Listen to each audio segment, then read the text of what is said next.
आपण शेळी पालक जे आहे मथू खंडू साबळे यांची मुलाखत घेणार आहोत. आपल्या एकंदर किती शेळ्या आहेत 25 आहे. आणि हा व्यवसाय कधीपासून करताय? 2014 पासून. आपण हा शेळी पालन व्यवसाय करताना कोणकोणत्या अडचणी येतात आपल्याला? शेळ्यांमध्ये अडचणी आहे, ते लोक फवारे त्या इकडे खाल्याने. हो. पुन्हा मग त्यांच्यावर काहीतरी आपलं औषध केल्याने काय होत्या दुरुस्त अडचण येत नाही, शेळ्या मरत नाही. पण एवढेच एक औषधांनी थोडं रोग प्रतिबंधक असल्यामुळं थोडं इफेक्ट होतोच. पण त्याच्याने आपण थोडं टॉनिक बिनिक घेते सगळे काही जंतुनाशक होतात. आपल्या शेळी पालनातून वर्षाला किती उत्पादन होतं? आता मला या 25 शेळ्यामधून 3 लाख रुपये मिळतात वर्षाला. हा. दुसरा असा विषय की आपण या शेळ्या पालनासाठी कोणकोणत्या रीतीनं त्यांचं संगोपन करताय, त्यांना खायला काय काय चारताय? मी फक्त 3 तास शेळ्या चारित होते दिवसभरात. हो. सकाळी 12ला सोडले, 3 वाजता बांधून टाकतो. त्यांना दिवस काहीच खायला नाही पडत. हो. दुसऱ्या दिवशी 12 वाजता सोडायचं आणि आपले रतीब म्हणून बाजरी गुळ मीठ असं आपलं घरी रतीब म्हणून त्यांना देतो शिजून. दुसरं त्यांना काहीच खुराक नसतो? दुसरा काहीच खोराक नाही. हो का? शेळी पालन व्यवसाय परवडतो का? हा परवडतो, माही नाही लुसकाना टाकतो. हो का? आणि तुम्ही शेळी पालन करता, मेंढी पालन का नाही करता? नाही, शेळ्यांमध्ये असं होतं का लई मरजर नसते आणि मेंढ्यांमध्ये रोग राग आला तर बऱ्याचशा मेंढ्या लागायच्या. तसं एक अर्धी शेळी कधी जागावली तरी काय वाटत नाही. तसं मेंढ्यांमध्ये जर आलाच रोग तर सगळं बरंचसं खांडवासात होतं. शेळी पालन व्यवसायावर तुम्ही पूर्णतः अवलंबून आहे का इतर काही नाही, व्यवसाय? इतर शेती आहे ना आपली 7-8 एकर 10 एकर शेती आहे. हो, हो, डाळिंब आहे, हो, काही कांदे लावले, हो, काही शेळ्यांना खाद्य केले, हो. काही बैल आहेत गाड्याचे 2. हम्म. सगळं पाहतो आता. तुम्ही सगळं एकटे हँडल करताय एकटं. सगळं? 30-7 एकर हा, शेती आणि 7-8. जवळजवळ पोरगं आहे 25 एक, शेळ्या. पण ते देशी ॲग्री करते पोरगं. शिक्षण शेवटचा वर्ष आहे त्याच्यात.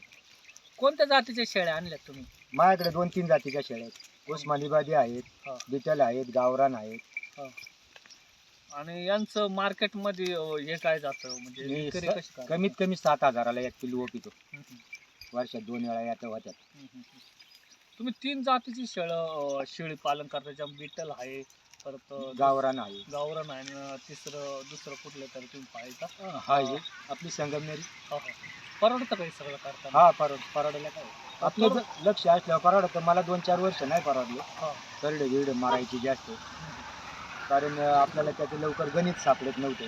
आता नंतर गणित माहीत झाले तर मग आता काय गणित पिल्लं आहे? जलमले ना हो. तर लगेच टॉनिक द्यायचे. हो. बाळामृत जसे आपण आपल्या लहान बाळांना देतो ना, हो, हो. पुरुषा पोरांना, हो, हो. ते बाळामृत द्यायचे. म्हणजे जे लहान बाळांचं बाळामृत तुम्ही शेळ्यांच्या शेळ्यांच्या काढायला- करडांना काय देतो, त्यामुळे ते करडांची मजबूत होत नाही आणि त्यांना जरा थोडं टॉनिक मिळाल्यामुळं करडे पेत्यात पण चांगले. आणि ते मी एकदा करडे मुतलं ना मग आपण समजून जायचं का हे आजारी नाही.